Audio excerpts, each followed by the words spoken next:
So what causes asexuality? Let's debunk 5 myths about the root causes of being ace.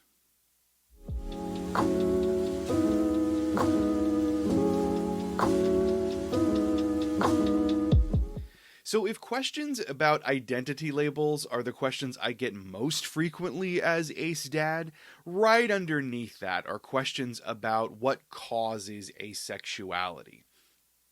People all across the spectrum, both ace and allo, have a lot of wrong ideas about what causes being ace, and they hold a lot of myths about the roots of asexuality. So I thought it would be very useful to create a video that addressed some of these myths, debunked them, and provided some truth to what causes asexuality and who can claim to be asexual. Myth number 1. Asexuality is the lack of a sexual orientation. So one of the first misconceptions people have about the causes of asexuality is this idea that being asexual means you lack a sexual orientation. A lot of people believe that someone only claims they're ace because they're missing something, that in the place that sexual orientation exists for other people, in an asexual person, there's just a blank space. There's just an absence of something. And that is a myth. That's not really how it works. Asexuality isn't an absence of something. Asexuality is a complete and valid sexual orientation all on its own. It is on par with allosexuality as a completely authentic and legitimate way to exist in the world. Being asexual doesn't mean you are missing something as a person, as a human. It doesn't mean that in the space that's filled in other people, there is something absent in you. Sure, asexual people don't experience sexual attraction, but that's not necessarily an absence of something. That's just a variation of human experience, and those things are different. At the root of this idea that something is missing in asexual people is the belief of allonormativity. If you've never heard of allonormativity is the cultural and social belief that all people are inherently allosexual or experience sexual attraction regularly. Allonormativity believes that being allo is the default experience for humans, that's how we're constructed, and anything outside of that norm is broken somehow, deficient somehow, an absence somehow. Like, you can't be made that way. The only way you can be made is being allo. So when we think about asexual people as people who are missing a sexual orientation, we are falling into that trap of allonormativity. We're falling into that mindset. And allonormativity does not reflect the reality of asexual people. We are not missing something. We are just one of the variations in the ways that human beings can exist in the world in relation to sexual attraction. Myth number 2. Asexuality means your sexuality is broken. So if people aren't believing that you are missing something as an asexual person, the other myth that is commonly believed is that asexual people have a broken sexuality. So this myth allows that you as a human being, you have a sexuality, there's not something missing, but the thing you have has got to be broken if you're asexual. And that is just simply not the case. Asexuality is not a state of being broken. Asexuality is not indicative of a sexual orientation that is somehow malfunctioning or is deficient or broken. We're seeing allonormativity at work here too.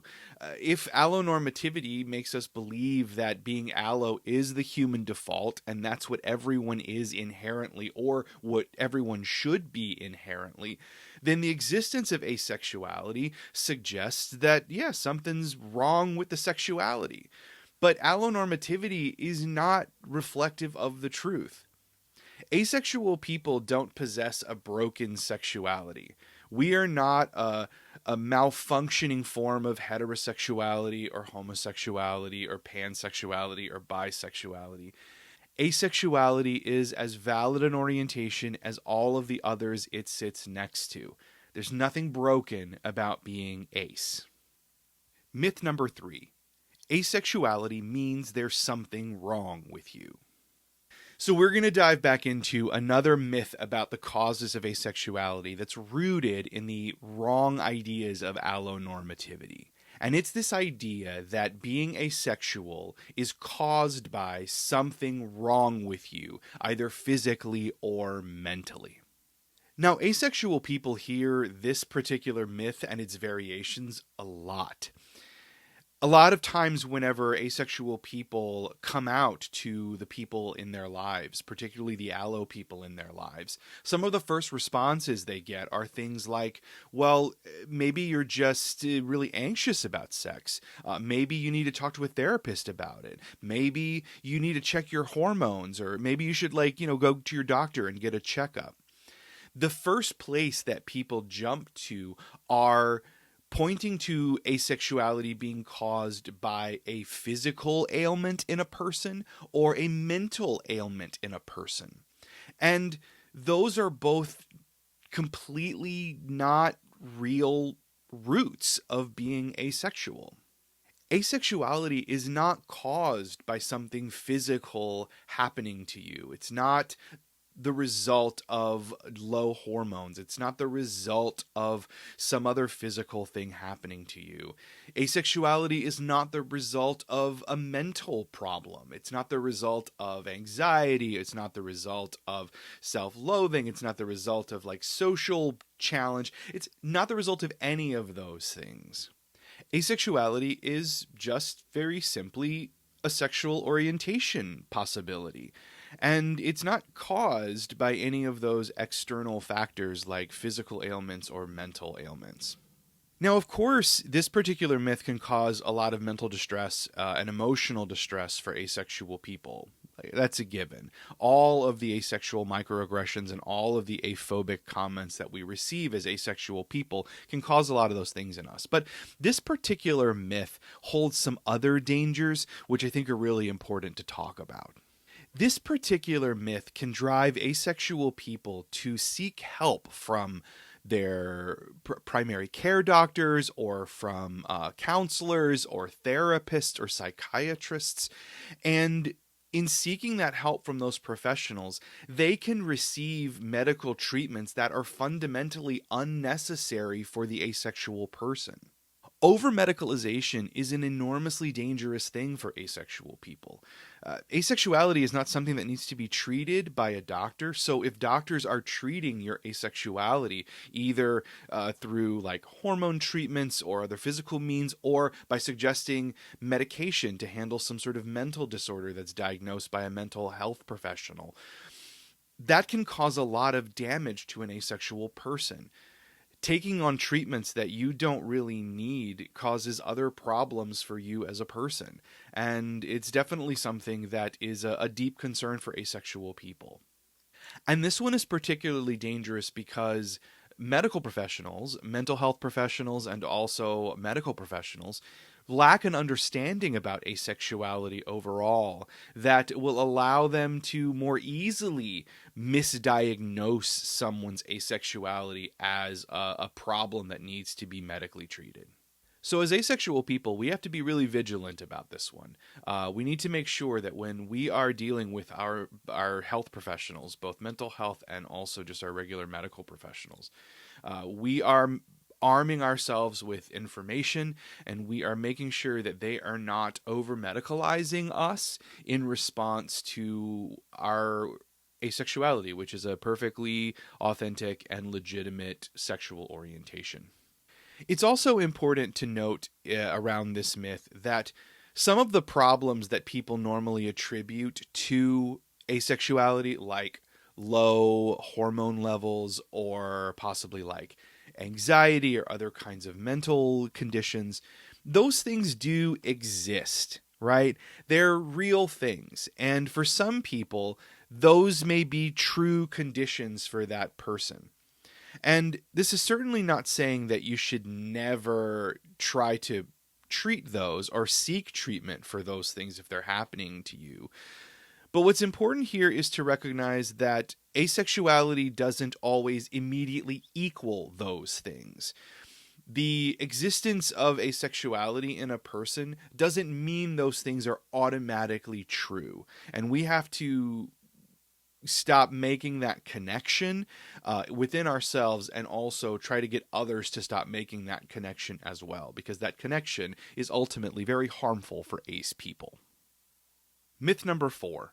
If you weren't always ace, you can't become ace. So this myth and the last one we'll cover are more myths that exist within the asexual community than from people outside of it. And this idea that asexuality is only legitimate if you were always ace is one that is kind of rooted in a gatekeeping tendency in queer communities and the asexual community to make sure that people who say they're ace are really ace. The idea driving this myth is the idea that like asexuality has to be something that always existed inside you. It's not something that can just show up. It's not something that you can change into. It's not something that you can just decide to be. In order for it to be legitimate, asexuality has to be at the core of you from the beginning, from the get-go, from the start. And while this is true for a lot of ace people, this isn't true for every ace person. You know, human beings are adaptable creatures. We are always growing and changing and evolving. And not everyone's journey in sexuality and in relationship to their own sexuality is a continuous line along the same path. Sometimes people have paths that fork off into other different roads, and people will experience changes in how they're experiencing their sexuality. And this is true sometimes for ace people. Sometimes people at some part of their life evolve into experiencing asexuality. Sometimes asexuality is informed by external events in a person's life. Sometimes asexuality can be informed by trauma that a person experiences. All of those paths to asexuality, the path that you have been asexual since the very beginning, the path that is just something that evolves over the course of your life, or the path that it stems from some external cause or maybe trauma, all of those paths are legitimate paths to asexuality. And the asexuality that comes from those paths is legitimate as well. It's important for us to remember that identity and sexuality is a fluid thing, just like who we are as a person generally is a fluid thing. Our experience of the world, our experience of sexual attraction, our experience of any of the attractions that we have to other people may change and evolve over time. And it really helps us and helps our relationships with others if we allow for those changes to exist. And we embrace people who are identifying with asexuality, no matter where that identification is rooted. So don't let anyone tell you that your asexuality isn't valid and isn't legitimate simply because you arrived at it from a slightly different place. Myth number 5. If you experience any sexual attraction, you can't really be ace. So this is a myth about asexuality that betrays a real understanding of what asexuality actually is and the range of experience that can exist for asexual people. So this myth stems from an older understanding of asexuality, the idea that asexuality only is never experiencing sexual attraction. And that idea about asexuality isn't the one that's most commonly accepted anymore. Now, asexuality is understood in a more broad sense. It is understood as not or rarely experiencing sexual attraction. So this idea of asexuality and the definition of asexuality is a more inclusive one. It includes people who, of course, don't ever experience sexual attraction, but it also includes people who only sometimes experience sexual attraction. It includes demisexual people who will only experience sexual attraction when they experience a bond with someone.